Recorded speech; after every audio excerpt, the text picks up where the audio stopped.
শুরু করছি দ্বিতীয় সেমিস্টারের একটি গুরুত্বপূর্ণ এপিসোড, কৌটিল্য এবং তার অর্থশাস্ত্র। কৌটিল্য বা বিষ্ণুগুপ্ত তিনি কিন্তু খ্রিস্টপূর্ব ৪র্থ শতকের লোক।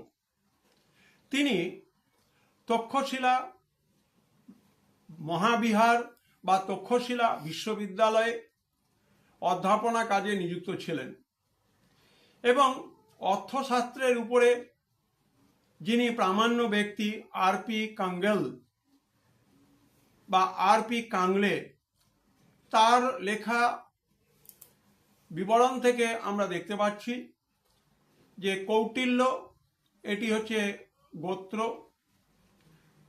প্রকৃত নাম চাণক্য, পিতৃদত্ত নাম, এবং তিনি ইতিহাসে বিষ্ণুগুপ্ত নামে পরিচিত। এখন প্রশ্ন হচ্ছে যে মেকিয়াভেলিকে ভারতবর্ষের, চাণক্য বা কৌটিল্যকে ভারতের মেকিয়াভেলি বা ইউরোপের ইতালির প্রেক্ষাপটে মেকিয়াভেলির সঙ্গে তুলনা করা হয়। তার রাজনৈতিক জ্ঞান, প্রগাঢ় দূরদর্শিতা ইত্যাদি কারণে ইউরোপের ইতিহাসে মেকিয়াভেলি যেভাবে মেডিচি পরিবারকে আলো দেখিয়ে ইতালির সিংহাসনে মেডিচি পরিবারের কর্তৃত্বকে সুদৃঢ় করেছিলেন, ভারতের ইতিহাসে ভারতীয় মেকিয়াভেলি কৌটিল্য, চাণক্য বা বিষ্ণুগুপ্ত তিনি কিন্তু করতে পেরেছিলেন যে মৌর্য সাম্রাজ্যের ভিত্তিভূমিকে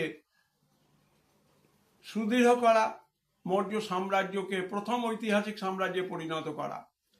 সুতরাং রাজনৈতিক জ্ঞান এবং প্রগাঢ় দূরদৃষ্টি দিয়ে চাণক্য মৌর্য সাম্রাজ্যের উপরে বাজি রেখেছিলেন এবং তিনি সফল হয়েছিলেন। অত্যন্ত সংক্ষেপে কৌটিল্য নিয়ে আলোচনা করা হলো। ভিডিও ভালো লাগলে চ্যানেলটিকে সাবস্ক্রাইব করবে, চ্যানেলটিকে শেয়ার করবে। সবাই ভালো থাকবে।